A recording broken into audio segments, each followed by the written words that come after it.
Yeah. Yeah, So true. Yeah.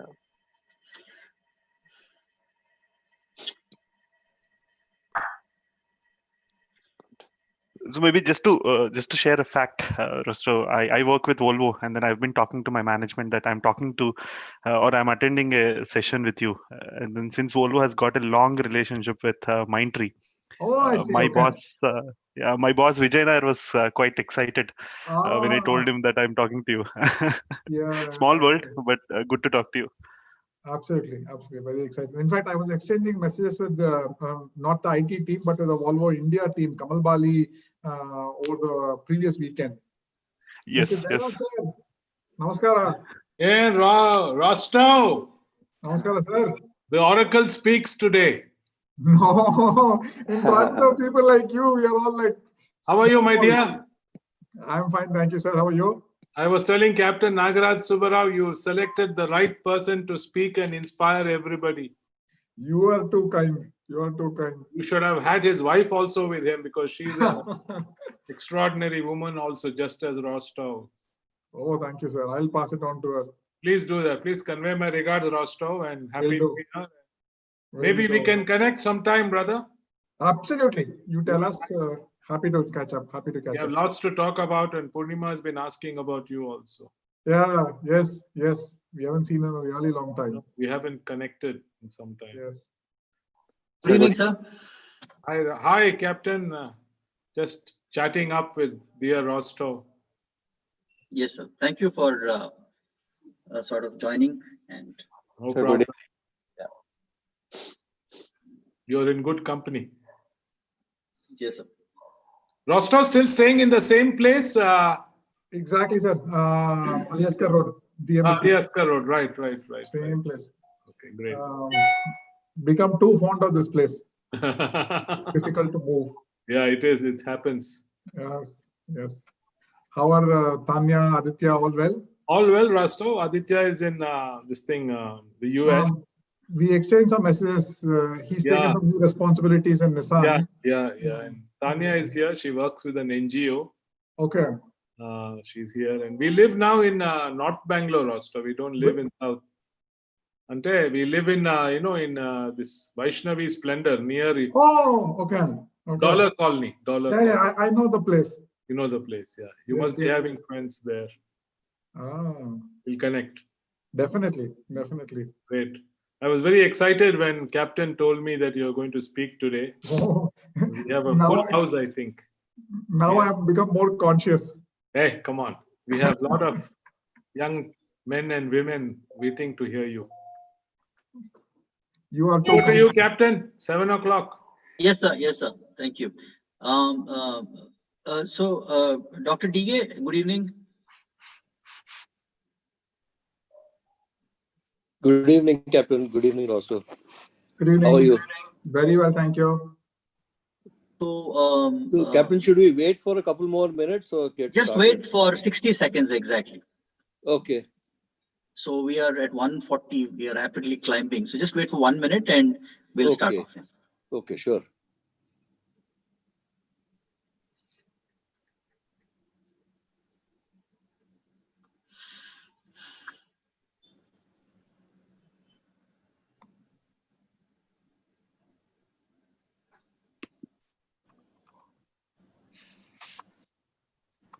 How's the lockdown treating you, Rostov? The COVID, etc. All you resumed your normal activities or still indoors?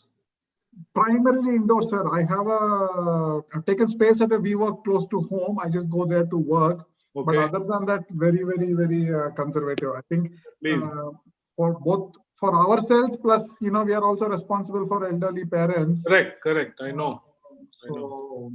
Please remain so. Yes, absolutely. At least till the vaccine. Vaccine should be with us in the next 3 months, I think. Correct. Yeah. Given your connections with the government, do you think the Moderna vaccine will come into India at all, or are we still going to stick only to the Serum Institute and the Bharat Biotech? I heard from my friends in the government that the Serum and the Bharat Biotech, they will be rolled out. Correct. Moderna, Captain, Moderna, Rostov, according to my friends, will be available on payment basis. Oh, okay. If and when supply is brought to India, Okay. it's about 2,000 rupees a dose apparently, Ah, okay. which is okay. I guess people can afford it. Yes. So they are now debating as to whether they should have the private sector also into this by having hospitals, distribute on payment basis. Okay. Okay. Whereas the primary health units and government hospitals will do the free vaccine. That's how they want to have a two-stage process. Okay. Okay, I guess we will get started. Good. So, very warm welcome and very good evening to everyone. We have our distinguished speaker, Mr. Rostow. We will have the same model of sort of delivering this talk and this session, except that he is not going to use PowerPoint slides. But all of us are, as usual, going to stay on mute. Whatever questions you have, and I'm sure you will have quite a lot, you can paste them, you can type them in the chat window. And towards the end of his talk, either he will pick them up from the chat, or like we usually do, most likely we will do that way, where I will actually ask the questions. So please stay on mute. Also request everyone to mute their videos, because the bandwidth sometimes does become a problem, as you know. So over to you, Captain.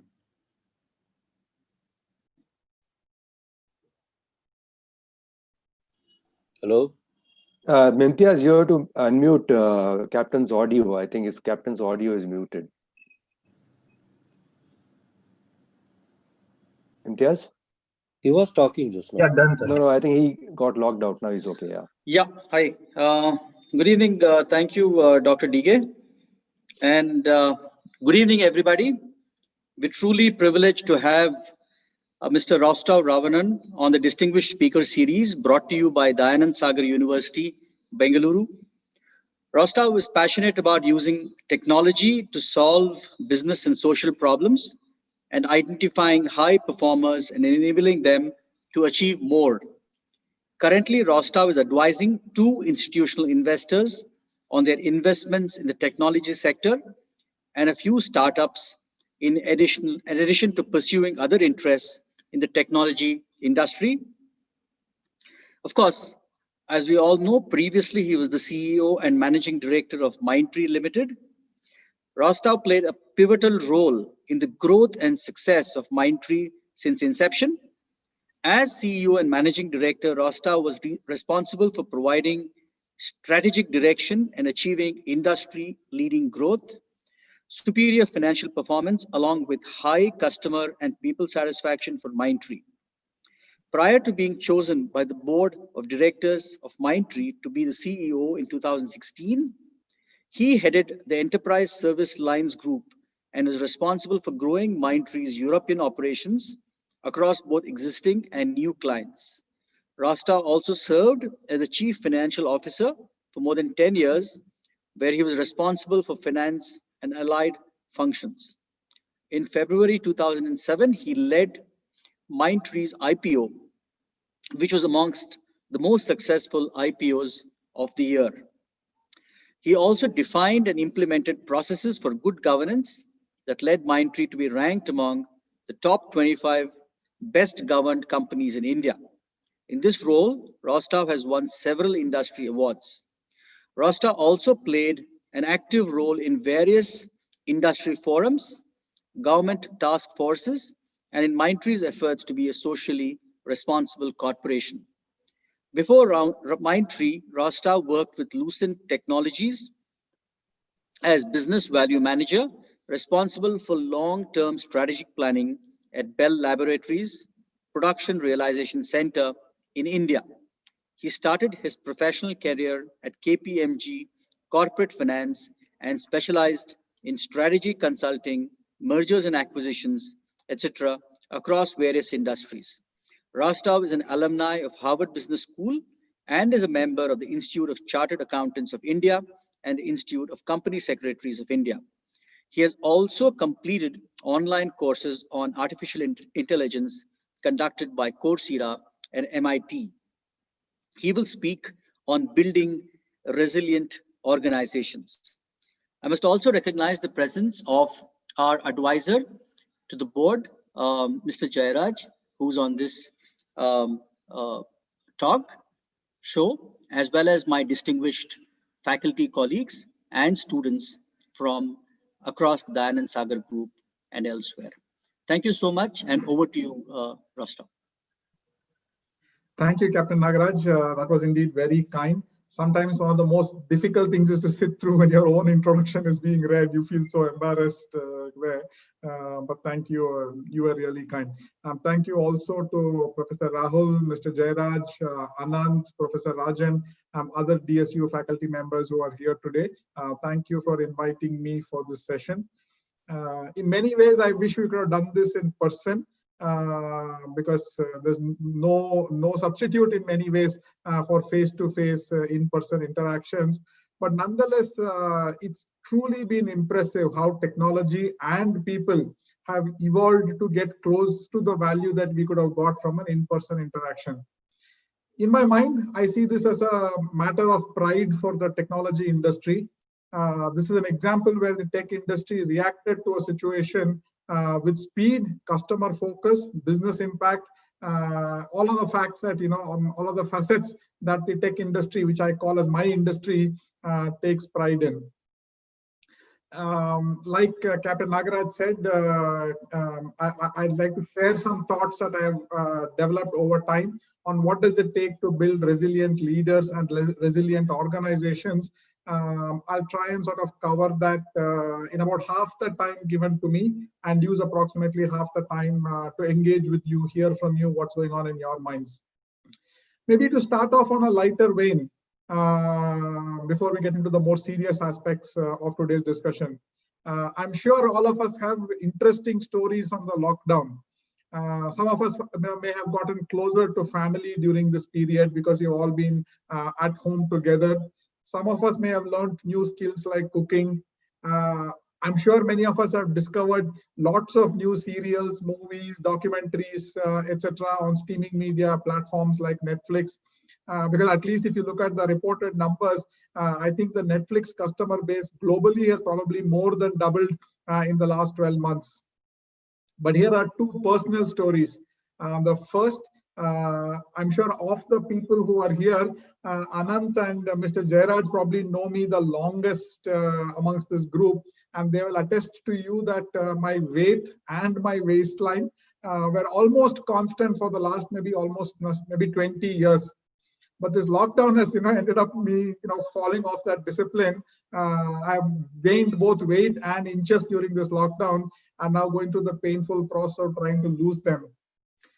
The second personal story was two WhatsApp jokes stuck with me through the pandemic. The first was when the government reopened liquor stores in Bangalore. Somebody sent this joke to me saying that we, the people, could stay without liquor because the government could not.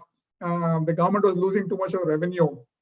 And the second on the similar lines was, this is true Kalyug because places of worship were not yet open, but liquor stores have already gotten open there. So those were two stories from my, my lockdown days. I strongly believe that conversations are more enriching than one-way, quote unquote, Gyan sessions. So I'd love for this to be as interactive as possible. Like I said, let me kick this off with a few comments, but I'll leave a major portion of the time that we have today for Q&A. Interestingly, we came up with this idea of speaking about resilience out of a small focus group pilot kind of a discussion I had with a few students and a few faculty members. A few ideas came up as to what topic would be relevant and interesting for all of you. And out of that list, we chose the idea of resiliency in leadership. This is a topic that's close to my heart. I feel it's a highly underrated quality, both at a personal level and for businesses. If we zoom out a little bit and start from a different domain altogether, if you look at biology and evolution, you will find that species like cockroaches, jellyfish, turtle, etc. are amongst the oldest species on Earth. It's not the large, glamorous species like lions or tigers, or for that matter, even humans. Research shows that cockroaches, for example, survived even the nuclear disaster at Chernobyl. So there is something to be said about resilience. Similarly, if you look at corporate history, a majority of the companies that were in the Fortune 500 list 25 years ago either don't exist as companies anymore at all, or they are no longer in the list today. I would assume that everybody who's attending today's session will agree with the fact that the world has gone through and will continue to go through both up and down cycles. Whether you define it as an economic cycle, macro trends, environmental cycles, social cycles, etc., including trivial things like fashion, always go through in cycles. That cyclicality, I think, is inevitably built into the rhythm of our existence. Almost like how you have seasons in a year, I don't think we can wish away these cycles. Therefore, the question becomes, how do we survive these cycles and how do we become stronger? And that's why the whole research, literature, and debates on resilience have started. Another way to start this topic today is to reacquaint ourselves with Charles Darwin. Many people commonly believe that Darwin said the fittest survive. But actually, that's not true. If you read what Darwin actually said, his comment was that species that adapt continuously are the species that survive. And therefore, let's look at what is resilience and why is it important. In my mind, I define resilience as a person or a company's capacity to absorb stress, recover critical functionality even after a period of stress, and thrive in circumstances that continuously keep changing. This is important because, like I'm sure you've read this in other sort of contexts as well, we are currently experiencing a pace of change. The rate of change, defined as both the amplitude and the frequency of change, has increased dramatically. There is no better example than the fact that the vaccine for the SARS-CoV-2 virus was actually the biological component of the vaccine was actually identified in 48 days. This is important to keep in mind because previous vaccines required years of research to just identify what vaccine is effective against what virus. And we've been able to cut short that vaccine development time, research time, to 48 days. A consequence of this very high amplitude and frequency of change is that the impact of change is also much higher than the previous events of in the past. Resilience, in my mind, is also a reactive state of mind, which is caused by exposure to suffering. We discover our resilience when we meet unavoidable suffering head-on. When we face that reality and see ourselves and see how we respond to it, that is how we discover the basis for resilience. Now that you have defined what is resilience and why it is important, here are some approaches that I have tried and that's helped me become more resilient, both in my professional capacity and also in my personal life. The first is starting to train my mind and not to think probabilistically. We humans are actually anthropologically disadvantaged because we are conditioned to think deterministically. And that is the case because our instincts come from our caveman ancestors, whose lives depended on deciding in a very few seconds whether an animal that they met on their morning walk was either going to eat them or they can eat it. And therefore they needed to react very quickly accordingly. Plus, if you look at our historic sort of context, things change so slowly on the African savanna that the past was a reliable way to extrapolate the future. Those conditions don't exist right now. In today's world, again, going back to both the frames of reference, in both our personal context as well as in our business context, we are usually dealing with incomplete information and outcomes can be many. So therefore, I think the starting point that I'd like to share with you is learn to start thinking probabilistically. For example, when it comes back to this point on vaccine, instead of saying that the vaccine will be good or bad for us and should we take it or should we not take it, start by analyzing it in your own mind to say there is a X% chance that the vaccine is safe and effective, and therefore logically 100 minus X% that it is not going to be. If the X happens, then the implications could be A, B, C, or D. But if the vaccine is not a solution, then maybe E, F, G, or H things will happen. And make your plans accordingly. In my experience, this has worked for me.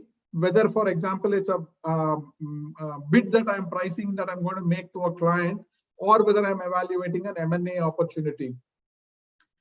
The second is start thinking of multiple time frames simultaneously.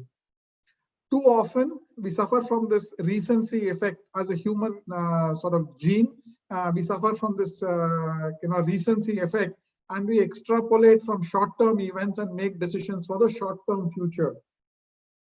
I see this routinely, whether it's startups or large enterprises. I see this lacuna even today in the business world. For example, you see companies cutting down marketing or R&D expenses at the drop of a hat if the quarter's earning estimates are not living up to expectations, and then they suffer in the long term. In some senses, I must commend all the students, both in the MBA as well as the exec ed at Dayanand Sagar University, who's on this call today, because you are going against this trend. You are breaking the mold in the way you're thinking.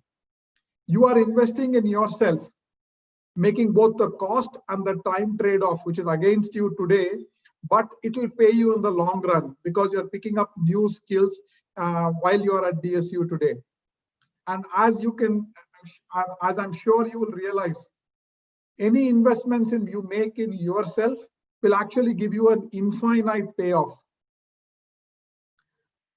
Moving on, the next point I wanted to share with you is in businesses, I think it's important to encourage diversity. If you go back and look at the literature on diversity in the business world, research very clearly shows that better decisions are made when you have diverse thinkers within the group that make the decision. Because a diverse group looks at the same issue from multiple perspectives and therefore is able to spot both opportunities and risks that a homogeneous group misses. However, there is a catch. Making diversity work is very difficult. You will inevitably lose some momentum initially when you have diversity, but the value of diversity is that it gives you sustainability over a longer duration. So whether you are making a decision about yourself or in a personal context or in a business context, if you're a leader of an organization, make sure you get inputs from people who are different from you. Make sure you consciously assemble a team who bring different perspectives before you make decisions. And this is more important when the decision is has a higher consequence or has more impact. Next, I think it's important to also retune our mental models to favor speed over precision. When you're in a difficult situation, things very often change rapidly. The best leaders that I have seen quickly process available information, very quickly determine what are the factors that are most important for that particular topic, and make decisions with conviction. Because during tough times, I have seen that people inevitably get into this cognitive overload. It's difficult to make decisions when information is incomplete and interests and priorities clash. Also, you have this well-documented phenomena called the amygdala hijack, where your fight or flight sort of response that has been genetically encoded through our instincts, those emotions and those anxieties run high. Consequently, I have seen even very experienced leaders sometimes get into this analysis paralysis, or even well-run organizations sometimes get into analysis paralysis. Therefore, the expectation from leaders, which is a quality that they build so that inertia does not stymie the organization and therefore increase the odds of making a mid to long term success by focusing on a few things that matter the most. We already spoke about the inevitability of business cycles, and therefore the important thing is to build resilience in the organization before you face tough times, because it's actually very difficult to handle a crisis if you are unprepared for it. Based on my experience, organizations can build resilience in two ways. Firstly, making sure that you're adequately stocked with the appropriate physical resources. For example, cash. If you go back and look at history, everybody credits Steve Jobs for turning around Apple. And obviously it's a very large and very successful company today, largest market cap company in the country, etc. But when Steve Jobs came back to Apple in a second stint, all the roots of today's success go to the fact that he went and collaborated with Microsoft, got a $100 million cash infusion, and all his innovation on product and new features, completely category busting products, all came about because he had cash. Because if you didn't have some of those physical resources, just sheer managerial brilliance is not enough to save a troubled organization. In addition to physical resources, during good times, also build in behaviors like empathy within the organization. I can tell you from my personal experience that an adverse situation is less scary if it is a situation that you have already prepared for. Moving on, I strongly recommend organizations to create what I call an agile mindset in the organization. Some of you on this call come from a technology background. Agile in the software world has become a very popular programming methodology because Agile attacks many important problems in the way software was developed traditionally. Historically, most software projects exceeded time and cost budget, and Agile evolved as a response to the problem. So just summarizing at a very quick level, what is Agile from a programming perspective? For those of you who don't have a technology background, Agile taught programmers to be flexible and accept changes during the software development lifecycle. Secondly, it also about business users to work very closely with the development team, with the engineering team, so that developers developed what the business needed. Finally, Agile also has ceremonies.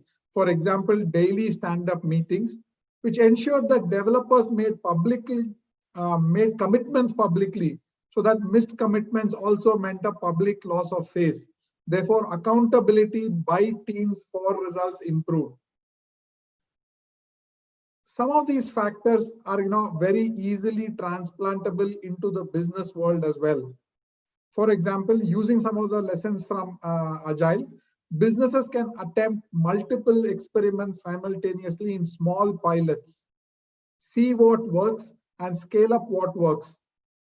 I find many lessons from the Agile world can be transported to the organizational leadership context. The Agile principles enable a rich array of tools for leaders to use, which are tightly aligned to the business context and also for today's environment, so that they can make the decisions appropriately and follow what I call an emergent strategy, because trying to make long-term plans is very difficult in a world where pace of change, like we discussed before, is extremely high. It's about 7:30 now. I feel it's been a long enough ramble on my part. My guess is the points that I made themselves are not necessarily going to be new for you. However, I hope my comments validate for you what you probably already were thinking about, and at least to the extent that my career and my experiences help you refine your thinking or help you get validation for reasonably commonsensical principles, I hope was helpful. For those of you who can see me on the video, as you can see, I am follically challenged. My team at Mindtree has heard me say this many times before. My hairline is not what it is because I used a bad shampoo. My hairline is the tuition fee that I paid to life for all the learnings that I got. So therefore, the only reason you should give any credibility to my comments is my experiences are, forged in the real world. With this, let me open this for question and answers. Would love to hear your thoughts both on this topic plus anything else that you would like to ask me. Over to you now. Captain, can I take the first cut? Rahul? Yes, sir. Rostov, I just wanted to ask you, and on behalf of the young audience that we have here, two things. One, speak to us, Rostov, about your leadership and management challenges in Mindtree. And secondly, I'm sure they'll all be interested to know, to what extent did your management education and exposure help in formulating your responses as a leader in the organizations that you were part of? Wonderful. Two questions, so let me answer them in the same sequence. I think the challenges that we faced were many, starting from the fact that we were a very young company in an industry that had very tall leaders, very large, established, well-run, reputed organization that we had to go after. For example, when Mindtree was born in 1999, just as an example, Infosys was already $100 million. And again, so by all means, you can take that Infosys is an extremely well-run organization, very competitive, great leaders there, etc. So almost everybody else that we came across in that era, we're all very worthy competition. Therefore, the challenge for us was to carve out niches where we can, escape under the radar of those companies and build your footing. Because when I was zero revenue and going after Infosys $100 million revenue, if we went head on, would be very difficult. So the challenge was to identify niches, market segments, etc. That made sense and that allowed us to sort of compete, find our footing, and then I guess towards say about 10-15 years later in our life, we have gone head on against the largest competitors in the world and we have won. So I think the important issue to some extent is while you have a goal on the long-term future, it's important to also survive the short term, because there is no future if there is no present. You have to survive the present to be able to succeed in the future there.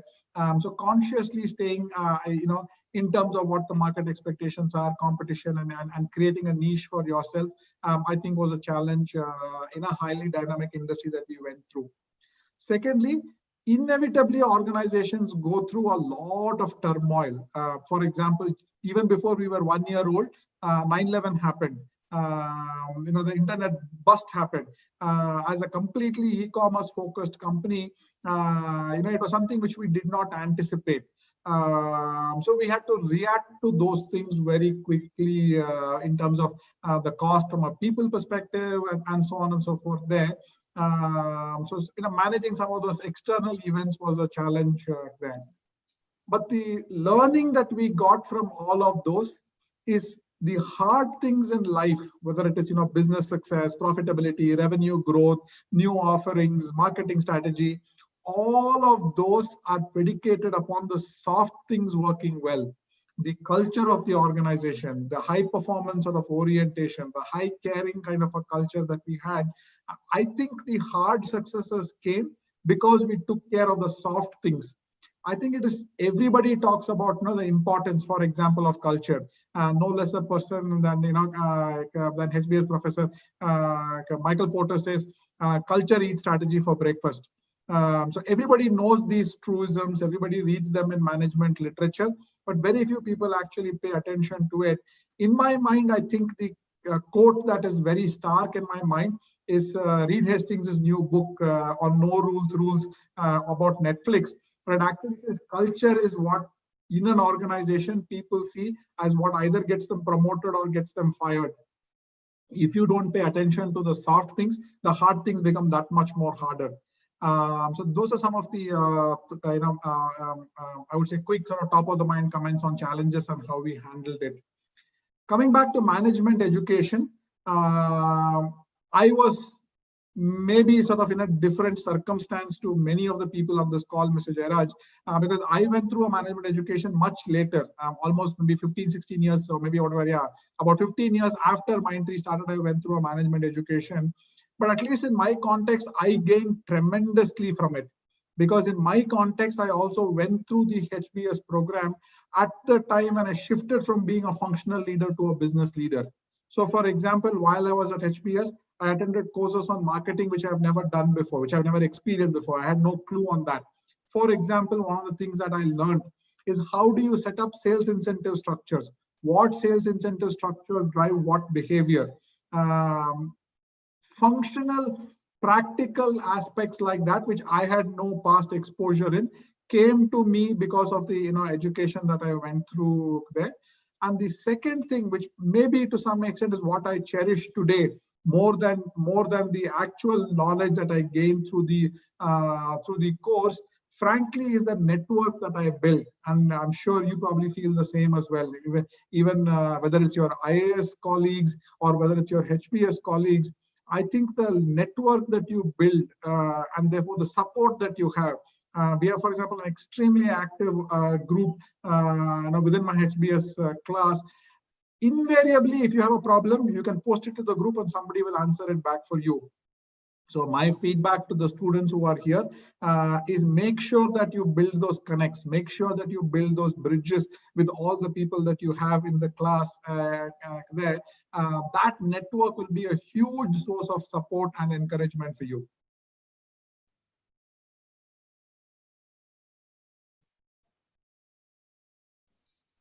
Anything else? Other questions? Yes, there are other questions. So, Anand, would you like to go ahead and ask your question? Yeah. So, yeah, Rosto, I have actually multiple questions. Okay. So I think maybe I'll directly ask the first one, and I will have specific questions about Mindtree actually later on, having seen it from very close quarters. So you talked about incomplete information actually, right? And that's a great insight you gave. And with that, automatically risk quotient goes up, right? The moment you are making decision using incomplete information, risk goes up. So what in your experience, and I'm sure you've gone through this several times, which we can learn, what processes companies have to really put in place to de-risk in when you are actually dealing with incomplete information? I think those that have succeeded in this, in my opinion, try 3-4 things. Firstly, leaders need to develop a mental muscle to be comfortable to make decisions with incomplete information, because the lack of that information and the importance of the decision, frankly, is actually paralyzing. It's actually very scary. And we see this sometimes in personal life, right? For example, if any of us have gone through a health issue, doctors and tests, etc., give you some information, but you have no clue. The human body, there are still many mysteries, whether it's mental health or physical health. There are still many things that we don't understand, and we have to believe somebody and make a decision. And then sometimes it works out, sometimes it doesn't work out. But you've seen through experience that making decisions with incomplete information is a muscle that you need to build in your mind first of all. And if you don't do it, then, and you don't do it in small incremental doses, it's difficult to suddenly face a large issue. Say, for example, the first time if you as a leader are evaluating an M&A opportunity is actually very difficult and scary, right? I mean, let's assume you have to pay $100 million for a $50 million revenue company. There is only so much that you've done due diligence, you've spoken to customers and everything else, but there are still many things that are unknown when you're making that decision. So that is obviously easy to therefore default to making no decision in that scenario there. So it's a training that you need to give yourself. So that's one answer to your question. The second answer to your question, like I briefly mentioned, train your mind to start thinking probabilistically. Instead of looking at it as one decision with a binary answer, yes, it will work or no, it will not work. Start thinking of it like a probability kind of a tree. Take a piece of paper and draw it. What are the possible outcomes of that decision? Start assigning probability. Start assigning weightages to the various branches that come out of that probability tree. Start documenting, for example, what are the implications of each of those outcomes. Because it's not like one single, going back to my point on an M&A decision, it's not as though there's going to be 100% choice between a successful M&A or a failed M&A, right? Each have some probability. There could be other sort of probabilities as well, beyond just this M&A being successful or not. By spending this $100 million on this M&A, maybe a better opportunity comes tomorrow to you for 75 million and you don't have the cash for it. So start thinking of all of these kind of issues, start drawing a probability tree, start writing down all the implications of each of those outcomes. That sometimes just clarifies it in your own mind, and therefore that helps you make a decision with incomplete information. Lastly, I think it's important to break out and say, when you don't have enough information, start doing small pilots and then figuring out which one actually works. You don't have to commit to $100 million in an investment at one go. Do a test marketing. Go meet one customer as an alliance partner with that entity and see what the customer says as a pilot. And then if that sort of experiment works, then you sort of scale out and do larger things as well there. But finally, I'll also give you a slightly contradictory answer.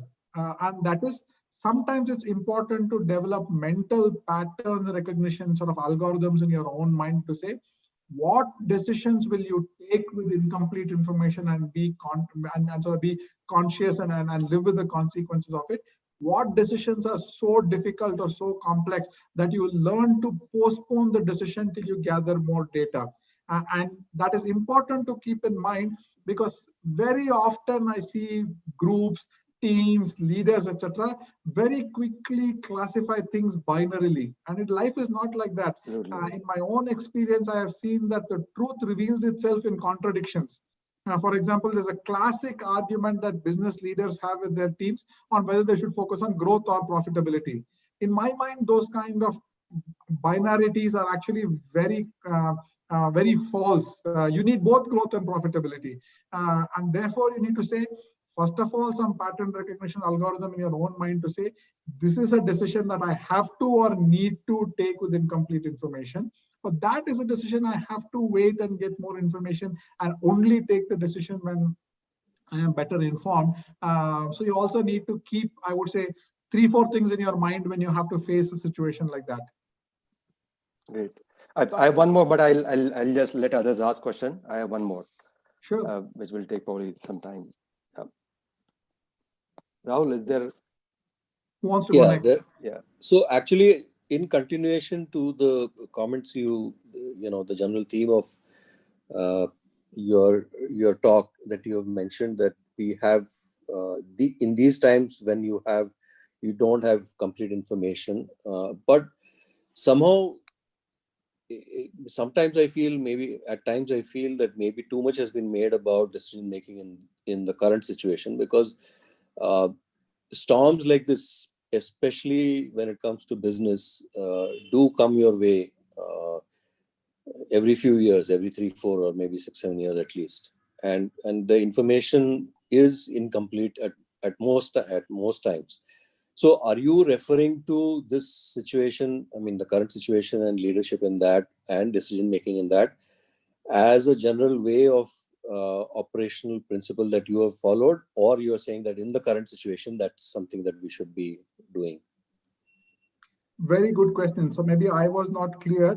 I meant it not specifically referring to the current context of pandemic and virus and all of that, but more as a way by which organizations help become more resilient. Yeah. So not necessarily a decision-making, aid or framework or anything or the other, but I just maybe drew upon current references to say, if you train the organization, if leaders train themselves to think like this, they will then make organizations more resilient. So to that extent, not necessarily, panacea for the current issue.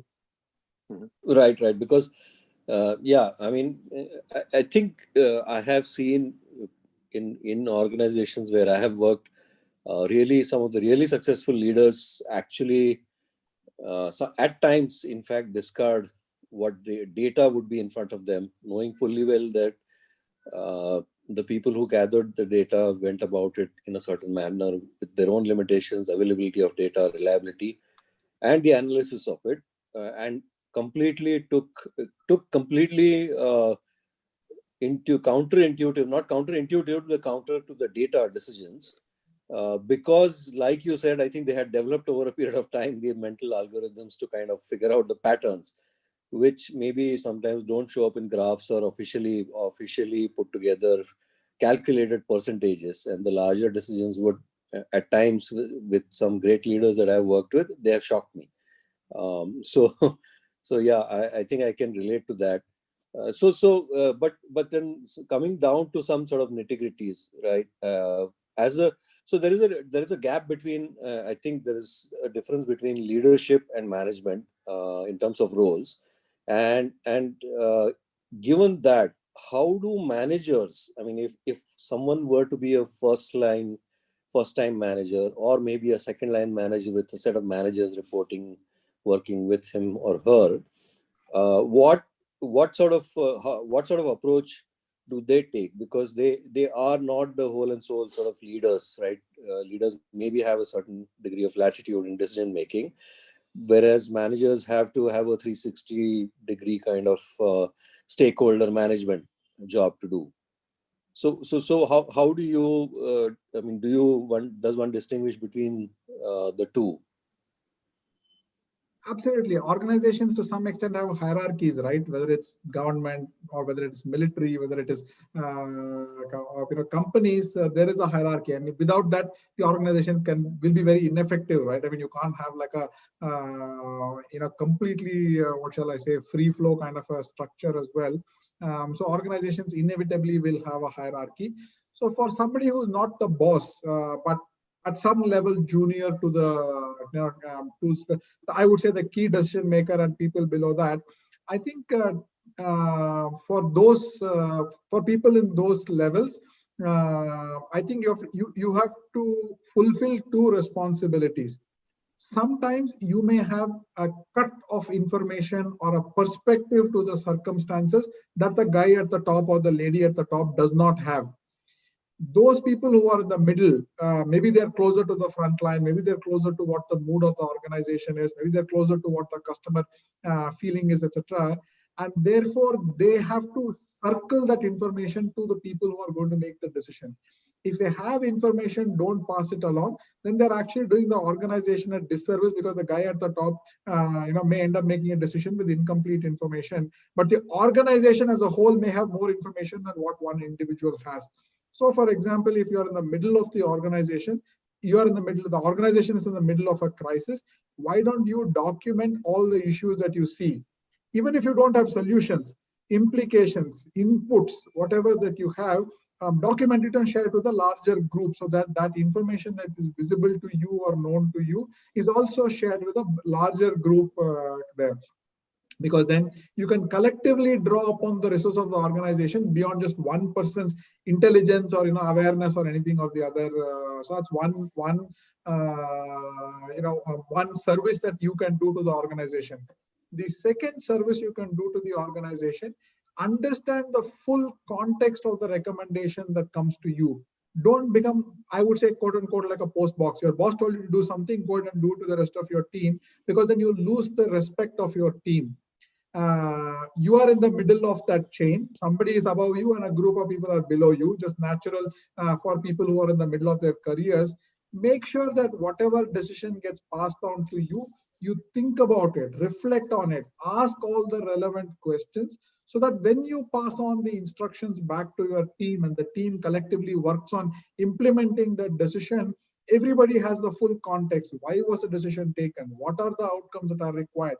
Under what circumstances is the decision reversible? Or what circumstances the decision have to be persevered even if the initial feedback is negative? And so on and so forth there. So I think the people who are in the middle of the organization have to therefore carry out both of those responsibilities to the best of their ability. So that's the way I see it. Okay, so I will take Rahul, I sure, just have a question. Sure. So Rosna, there's a question actually from my colleague Commander Joshi, and he comes from the military. He comes from the Navy, and his question is: I'll give you a context, and simply because the military in India is one of the most successful organizations, anyway you slice that onion. And he says that, in your view, are some behavioral attributes important when you build a resilient organization? And he's coming from the point of view of the military trying to identify officer-like qualities when people get in as young cadets and so on and so forth. And they're very careful about it, obviously, which many organizations don't do. So does this happen by accident, or are people sort of chosen as potential leaders in your experience? How did you go about this in Mindtree? Great question. And I think the Army is a excellent benchmark for questions like this, where it's the size, where it's the impact and the outcomes that the Army generates there. So the Army, is a great metaphor for a question like this.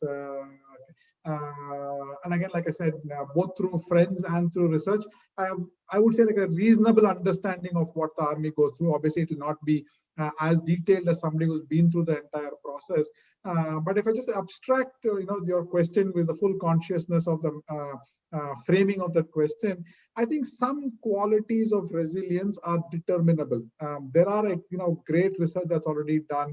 Some, for example, psychometric kind of tests evaluate resilience there.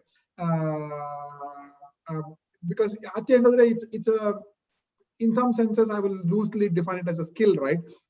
Just like how to write good programming, or how to do a good financial management, etc. This is also a skill. Somebody can negotiate better than somebody else. So likewise, some people have a higher resilience than other people there. So firstly, I think only recently some organizations have started recognizing that this is a skill that the organization needs to have. For example, that statistic that I gave you, that maybe 50% more of the Fortune 500 companies of 2020 or whatever of 2025 are new. They did not exist even in 2000 as companies, or probably no longer hold the same position in the past, right? So that data is not new. I'm sure between say 1980 and 2000 also that statistic I'm sure would have held true. But the recognition of resiliency in organizations, I think, is relatively new from a business management, literature, research, etc. perspective. But nonetheless, it's becoming, I would say, becoming recognized now. And therefore, for example, when boards look at succession planning of the CEO, for example, they also consciously look at, for example, is the leader resilient? And resiliency can be measured by a few things. One is, quote unquote, through some analysis, you can figure out, has the person demonstrated in the past, either in their personal life or professional life. And some things you can, what shall I say, figure out about individuals. For example, a resilient leader always finds humor in circumstances. Even some of the most toughest situations, a resilient leader always is bright, always is energetic, always cracks a joke, etc. there. So by observing people, you can get a sense of their resiliency there. And you can develop interview instruments to test for resiliency. At the end of the day, how does the Army evaluate resilience? Coming back to the frame that you had, is by making people go through physical endurance, making people go through, for example, pushing them into unknown circumstances. If you look at, again, just use a, I would say, like a simplistic view of how Army trains. For example, all of us have seen this in movies, right? Before a commando unit attacks a real objective, they build a full-scale mock-up of the target, whatever building, etc., that they're going to attack, or a ship, or a bus, or whatever, and then do role plays, do scenario planning, etc. there. So by putting people through those kind of experiences, you develop resilience, because then they know that they have seen this, they have handled that uncertainty, they've handled that whatever adversity, however you define it, and therefore you see who thrives, who is able to keep a cool mind even when whatever everybody is shooting around you, who is able to keep a cool mind and only fire when it's actually required, and hold fire back if it's a friendly person in front of you there. So by creating experiences and putting people through experiences, you can analyze and understand people's resiliency there. So short answer to a long answer to a short question, but just to summarize, I think there's enough psychometric kind of tests available. There's enough markers available in people's behavior that you can observe and therefore decipher whether somebody is higher or lower on resiliency there. But I'll also end with research that is shown. Sometimes we have, again, like I said, actual research that people like HBR have done, that sometimes people who appear very soft are actually more resilient. For example, there's enough research available to say on an average women are more resilient than men. Macho looking acting people are actually very soft inside and are not necessarily the most resilient people under adversity. So the very masculine kind of people, and I'm not making it as a man versus woman issue, gender issue, but just the attributes of masculinity are sometimes a poor indicator of resilience. And you go back to example, right? Like a grass, for example, sometimes survives a storm better than a tree. Because it swings with the wind and therefore comes out there. So you can also measure people, how flexible they are, etc. And in a way, research has shown that their tests of resiliency is having flexibility. Softer people, from a temperament point of view, have shown to be, more resilient than this thing. So you also now have research that proves you shouldn't get caught with the traditional stereotypical kind of evaluation, and you should actually dig deeper and figure out these are the qualities or these are the behaviors that indicate high resiliency. So there's enough research available on topics like this, and you have to draw upon that research. Yeah, I think, what you said actually is perfectly right. You can look at Gandhi as a good example, who appeared very soft and meek and so on, but actually was very tough. No, but I'm a little puzzled, as other than the militaries across the world, at least the militaries that are well established, the only other organization I have seen that has tries to track leadership from the beginning is Google. I'm actually puzzled as to why other organizations don't do it more. So I think it makes eminent sense to track potential leadership from a young age and then build on it. Of course, maybe the Tatas and so on. But yeah, a quick comment and then I'll move on. Yeah. Completely agree. And to some extent, like I said before, the fact that this is something that they need to track, I think, is a recently evolving discipline. 20 years back, 15 years back, maybe the pace of change of business, etc., was not so dramatic, and therefore people probably underappreciated this quality in the past, and therefore it's becoming more of a focus right now. The other reason that it's probably becoming more of a focus right now is now, for example, there's more research on how important it is to be authentic as a leader, how important it is to, for leaders to accept and recognize their own vulnerabilities and not behave. Otherwise the previous generation, and I'm obviously oversimplifying it, but previous generations of leadership, the model was people like Jack Welch, right? Very masculine, very gung-ho. And I'm not in any way undermining all the achievement that those leaders have, but the previous benchmarks of what shall I say, leadership were people like that.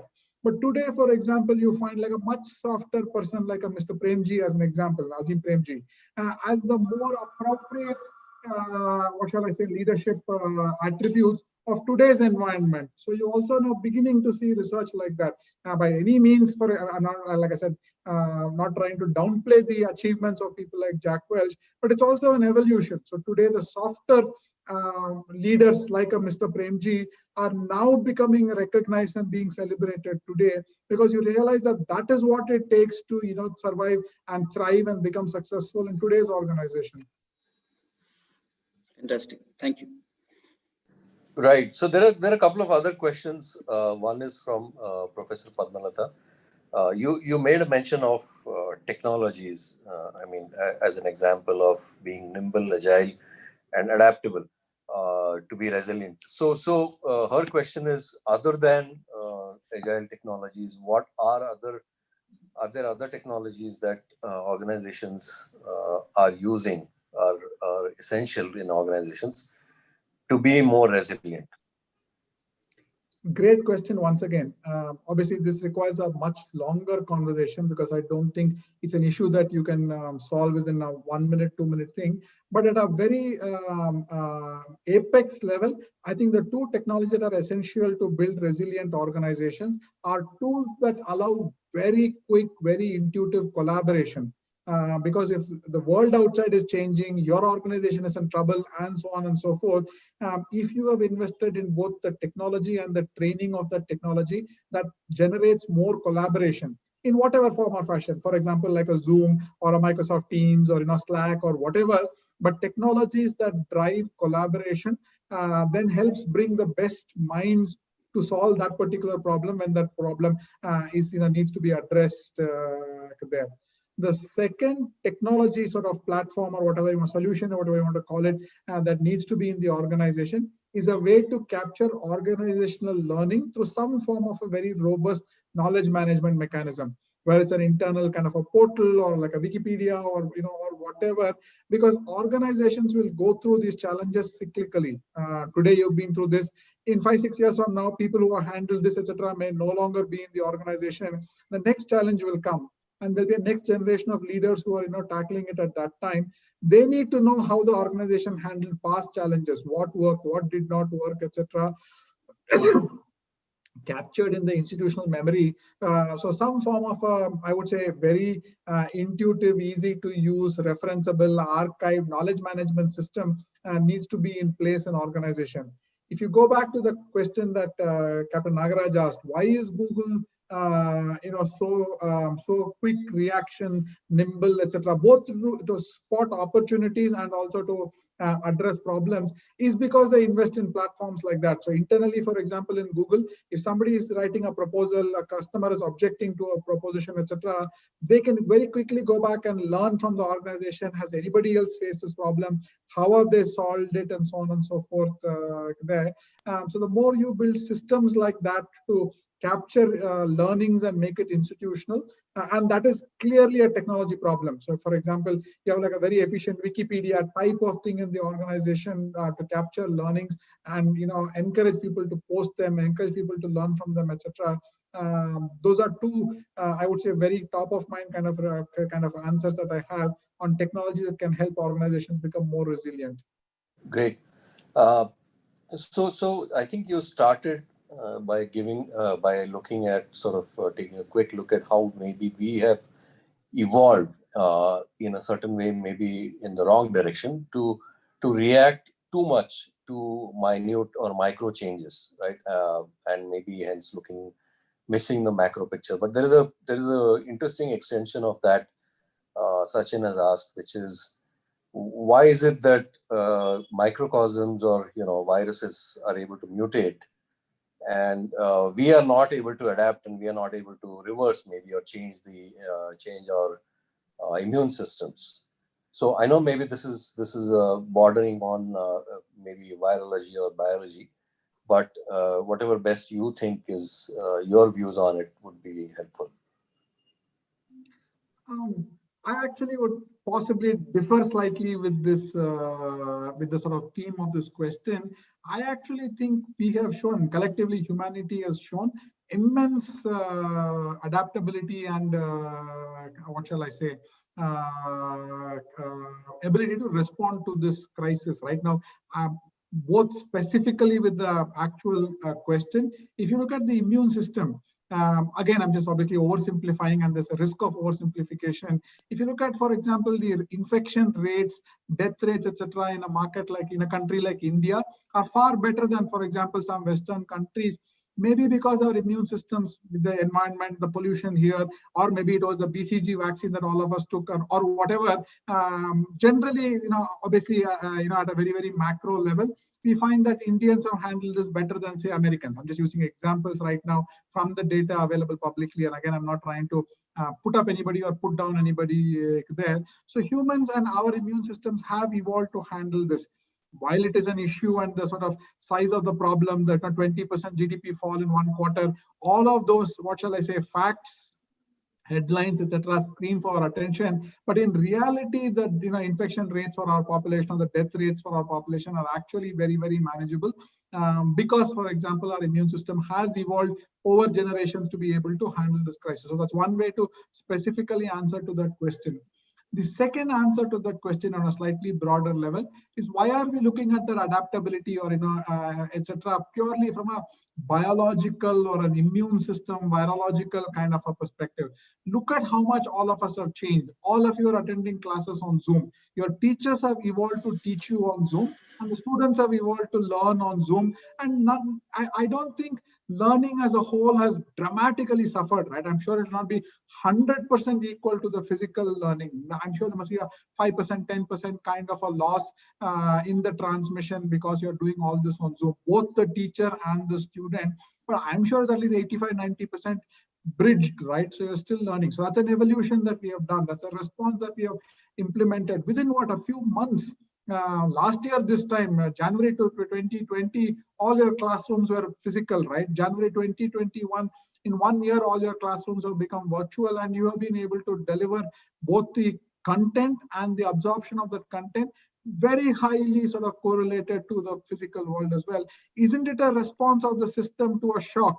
And haven't we all coped with it and still gone about our day-to-day lives without losing productivity, without losing learning, without losing whatever there? So look at it also as a way by which we have reacted there. Or another example I can give you, and Anant will probably be able to understand this very closely. In the past, I'm just taking an example here, sales in the IT industry was all very physical, right? I mean, I would have to go meet Anant face-to-face, take him out for lunch, dinner, and build a relationship offline. And then inside the office, make sure that my proposal exactly understands his requirements, answers all them. I mean, Anant, just a context here, Anant was my customer when I was at Mindtree. So if I had to sell, I had to be in face-to-face with them, make a presentation, listen to all his objections, answer all his objections, and so on and so forth. And that's how sales happened 1 year ago or 2 years ago in our life.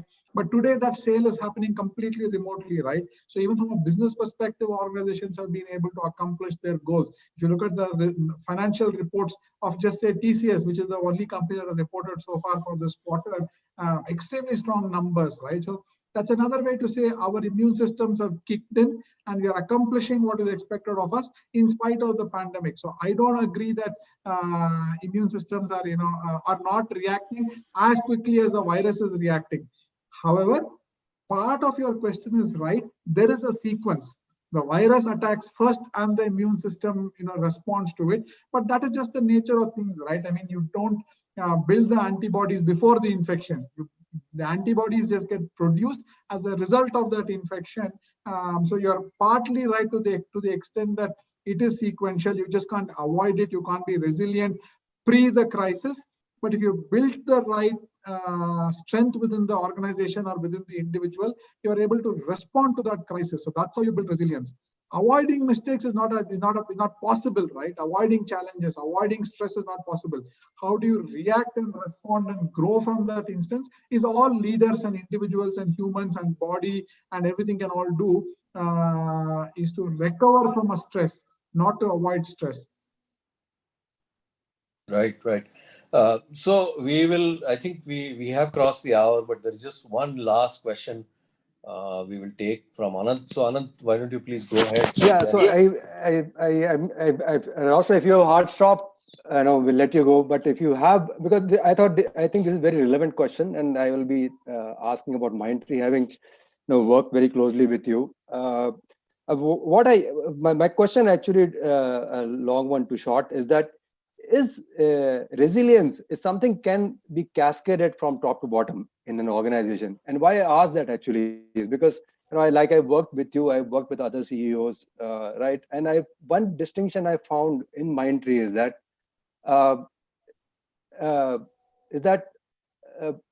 people at the lowest level of food chain knew exactly what is happening, or they had a very clear-cut buy-in from the buy-in of the strategy from the top.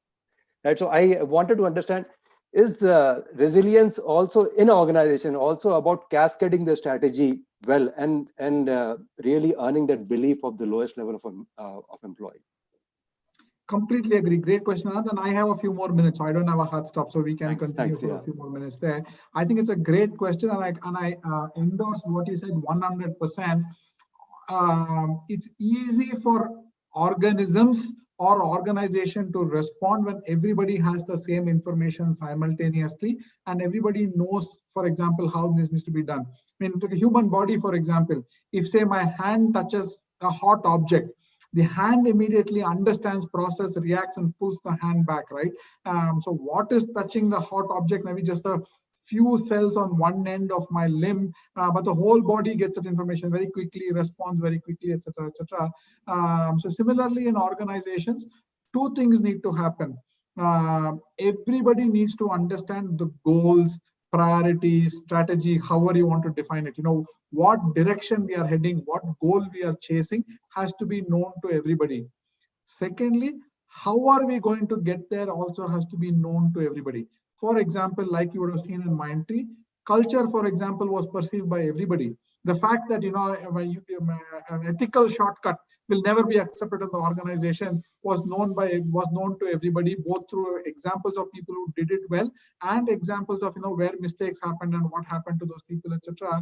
Because if people don't know where to go and what are the boundary conditions of how we are going to get there, then the organization will not get there. So communication of not just the priorities, but also the how, to the extent that you can codify and learn them. And I'm just using culture as a placeholder here, but there are more things than that which you need to communicate. So people also need to understand the how of what we are going, how we are going to get to where we are going to get to there. Another dimension of the how, for example, is also the organization needs to know what resources you have.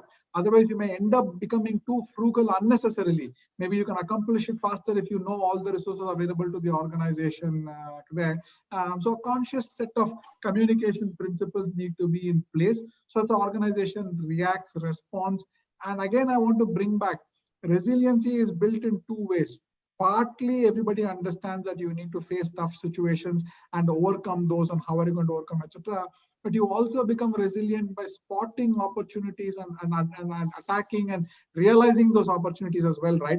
Just avoiding all the mistakes is not going to get you very far in your life. It will probably get you ahead of your next competitor, but it will not get you very far on an absolute basis, right? Resiliency is also built by tackling those opportunities that life throws your way and making sure that you leverage and realize those opportunities to their fullest potential.